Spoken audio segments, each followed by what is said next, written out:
reçois Mélanie.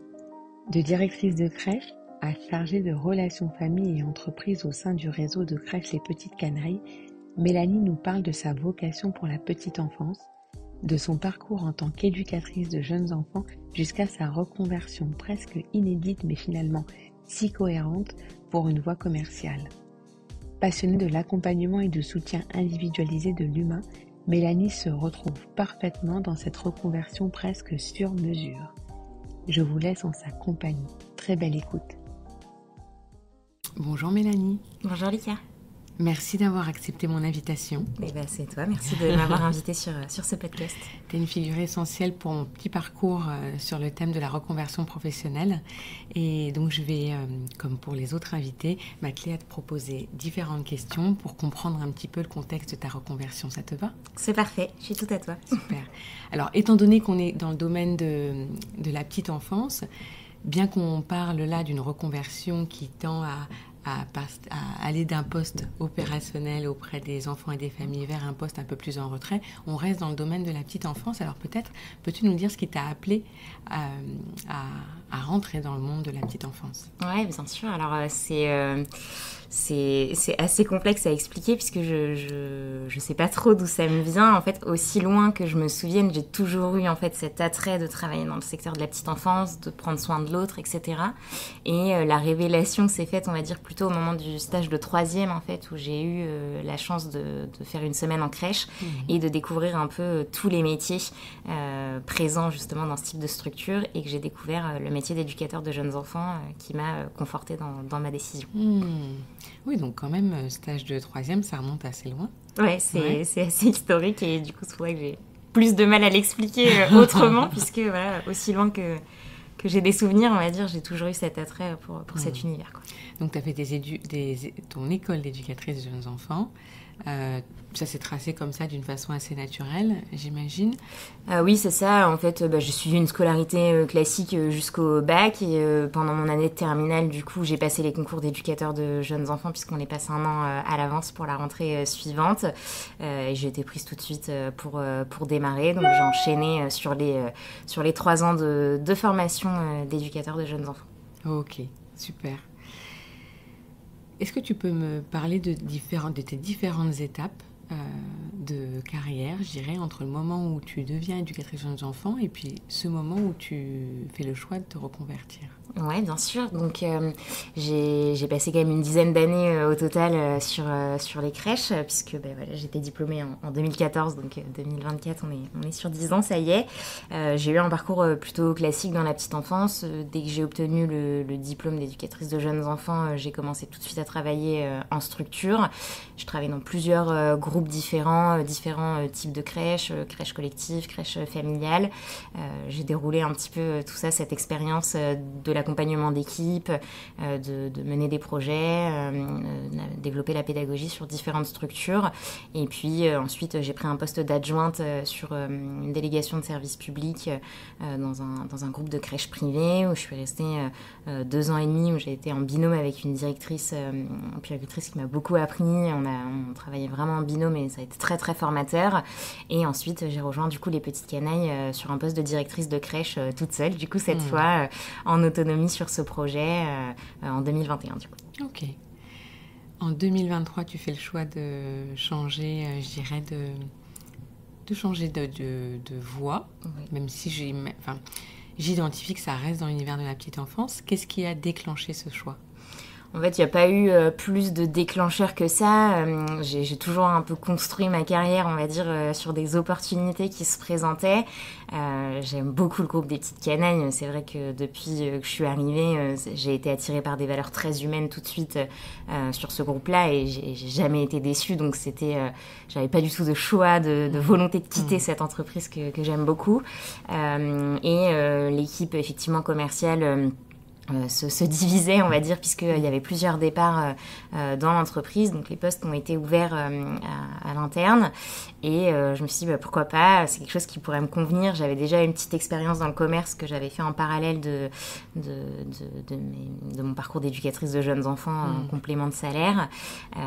Et je me suis dit, pourquoi pas, c'est autre chose. J'ai toujours eu aussi cette envie d'apprendre de nouvelles choses, de développer d'autres compétences, etc. Donc quand ça s'est présenté, je me suis dit pourquoi pas, voilà, de toute façon le retour en arrière était toujours possible, donc je risquais pas grand-chose et voilà, je suis arrivée du coup sur le service commercial chez les Petites Canailles. Ok, génial. Comment s'appelle l'intitulé de ton poste aujourd'hui? Alors officiellement c'est commercial pour le groupe des Petites Canailles, moi je préfère plutôt chargée de relations famille et entreprise puisque c'est mes deux interlocuteurs principaux, les familles pour les aider dans leur recherche de place en crèche et les entreprises pour les accompagner dans ce développement de l'accompagnement de la parentalité dans les entreprises. Et finalement, ce qui fait aussi notre particularité un petit peu chez les Petites Canailles, dans cette équipe en tout cas, c'est qu'on est vraiment sur un côté très accompagnement, très individualisé, très personnalisé. Et c'est pour ça que ce rôle finalement de commercial, oui, c'est l'intitulé du poste, mais c'est pas comme ça que je perçois en tout cas mon quotidien dans le travail. Oui, c'est presque sur mesure pour une JE en fait, j'ai l'impression, tu sais, ça fait comme si c'était le prolongement un peu de tes missions. Oui, c'est sûr que je retrouve beaucoup d'éléments que j'avais déjà dans mon quotidien, tout ce qui va être accompagnement de la parentalité, soutien des familles qu'on a très souvent, soit au cours de la grossesse, soit dans les tout premiers mois après la naissance, donc il y a quand même un gros chamboulement, et puis tout ce côté pédagogie du coup qui est aussi beaucoup recherché par les familles, que je continue d'expliquer au quotidien, d'explorer, et oui, ce côté accompagnement, puisque finalement quand on intervient dans l'échange avec les familles, j'ai envie de dire, c'est peut-être la deuxième question la plus importante après le choix du prénom, de savoir comment on va faire garder son enfant pour la reprise du travail. C'est hyper flou, c'est un parcours qui est assez complexe, il y a beaucoup de possibilités en France de garde d'enfants. Et quand on est sur un premier, ça peut être compliqué. Moi, je suis aussi maman, j'ai connu différents modes de garde pour mes enfants, donc oui, je me retrouve totalement dans cet accompagnement-là auprès des familles. On les devine un petit peu, mais quelles qualités et compétences tu identifies comme très importante dans ce choix de métier aujourd'hui? Je pense que c'est beaucoup l'écoute, puisque voilà, ce qui est hyper important pour moi, c'est d'être beaucoup dans le respect du choix des parents. Ils interviennent dans une recherche de place en crèche, mais parfois on peut aussi se rendre compte que la crèche, c'est pas ce qui va leur convenir. Peut-être la maman n'est pas encore prête à laisser son enfant, ou en tout cas pas dans un univers où il y a beaucoup d'enfants. Et c'est aussi pouvoir réorienter. Ce que vous cherchez là aujourd'hui, c'est plutôt peut-être une garde individuelle où la collectivité c'est bien, mais il n'y a rien qui vous oblige à mettre votre enfant à 3 mois. Peut-être que ce sera dans 1 an quand vous serez prête. Et donc de garder cette écoute aussi des besoins de la famille pour faire derrière aussi les recherches de place pour être un petit peu toujours sur le créneau que la famille cherche. On va avoir différentes familles et différents projets. Donc c'est aussi important de pouvoir être hyper à l'écoute finalement de ce sujet-là, et puis le côté un peu soutien de la famille, puisque évidemment ça reste une étape assez stressante de devoir confier son enfant pour la première fois, et je pense que finalement la relation de confiance qui s'instaure avec nous dès le moment où on est dans cette démarche d'accompagnement, de recherche d'un mode d'accueil, c'est une des prémices finalement pour que l'accueil aussi se passe bien derrière. Quand ils sont déjà en confiance avec nous, forcément l'accueil derrière se passe au mieux, puisque la relation de confiance est établie depuis le début avec le groupe, quoi. Complètement. Comment tu as été accompagnée dans tes premiers pas de ton poste alors de chargée de relations famille-entreprise? Alors, beaucoup en équipe. C'est vrai que c'est particulier puisque c'est un travail qui reste individuel, on va dire. On est chacun dans nos missions au quotidien. Mais c'est vrai qu'on a une grosse cohésion d'équipe. On est 6 au total dans l'équipe de commerciaux chez les Petites Canailles. Et donc, on se forme en interne, en fait, très régulièrement. On apprend beaucoup, en fait, des expériences des autres.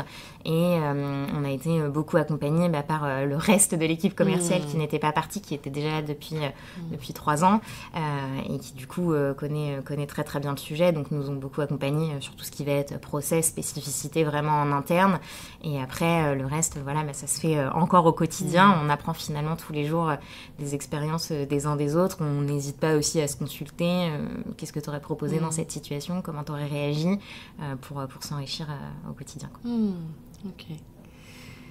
J'imagine que tu fais partie aussi des éléments, en tout cas tu permets à cette équipe de développer les compétences en termes de relations et de projection sur le terrain. Enfin, tu vois, je te vois comme un plus aussi. C'est vrai que ma question c'était comment tu as été accompagnée dans ta reconversion, mais finalement j'imagine que tu as pu aussi accompagner cette équipe à monter en compétences par rapport à l'approche Oui, alors c'est sûr que sur le côté pédagogie, le Oui. fait d'avoir passé pas mal d'années dans les crèches, c'est hyper réaliste pour moi. Je projette complètement ce qui se passe au quotidien, que ce soit pour une directrice ou pour une professionnelle de terrain, mais aussi pour les familles quand elles arrivent finalement sur cette période d'adaptation. Donc c'est vrai que ça permet parfois de remettre des éléments de contexte et de faire aussi pas mal ce lien finalement avec les directrices aussi, puisque on passe par elles pour savoir s'il y a de la disponibilité sur la crèche, pour accueillir la famille, etc. Et voilà, parfois l'accueil n'est pas possible tout de suite, donc ça permet aussi de parfois redire oui, là, peut-être c'est pas le bon moment, vaut mieux décaler de 2 semaines pour privilégier un bon accueil pour la famille, et puis permettre aussi parfois de rebondir effectivement sur une situation qu'on a pu avoir, une famille qui est particulièrement stressée sur une adaptation, quels conseils donner, comment écouter la famille et l'accompagner sur ce passage qui n'est pas toujours simple pour les parents, quoi. Super.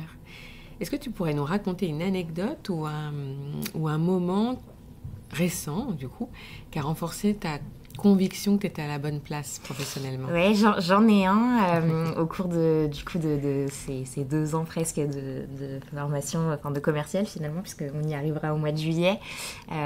J'ai eu l'occasion d'accompagner des parents dans leur recherche de mode de garde, et je pense notamment à une famille où j'avais eu rendez-vous famille lambda, on discute un petit peu, et puis on va commencer à mener petit à petit le projet avec l'entreprise. Ça a pris 3-4 mois à se mettre en place.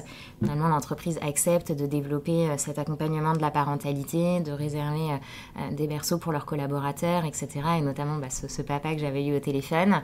Et donc, sa compagne était encore enceinte. Et en fait, arrive la naissance, et ils m'ont envoyé une petite photo à la maternité de l'enfant qui était né. Et je me suis dit...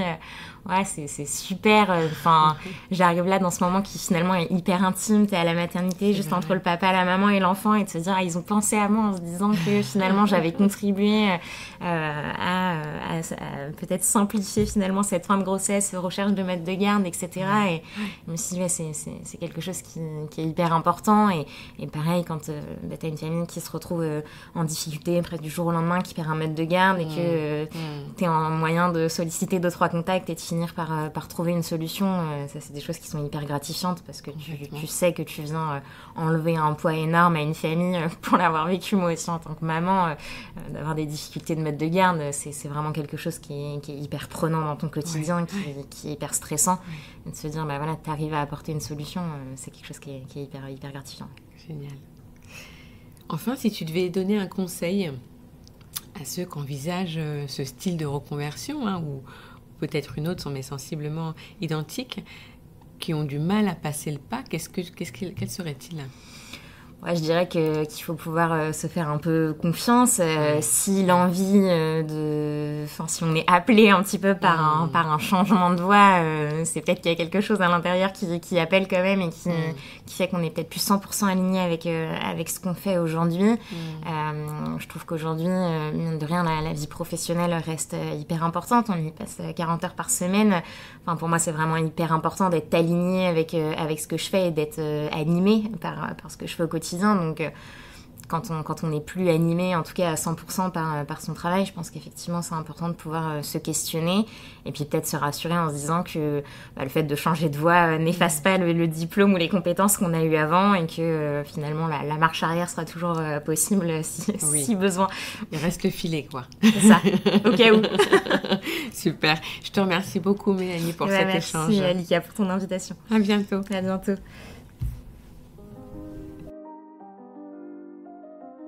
J'espère que cet épisode vous a plu. Cet échange fait partie d'une série spéciale reconversion professionnelle, et si le format vous plaît, je vous encourage à écouter les autres épisodes tout autant étonnants que passionnants. Retrouvez-nous sur les réseaux sociaux pour échanger, et je me ferai un plaisir de répondre à vos questions. Pour aider à notre visibilité, partagez au maximum vos épisodes préférés autour de vous. Mettez-nous 5 étoiles et mieux, un petit commentaire sur votre plateforme d'écoute préférée. À bientôt pour de nouvelles petites transmissions.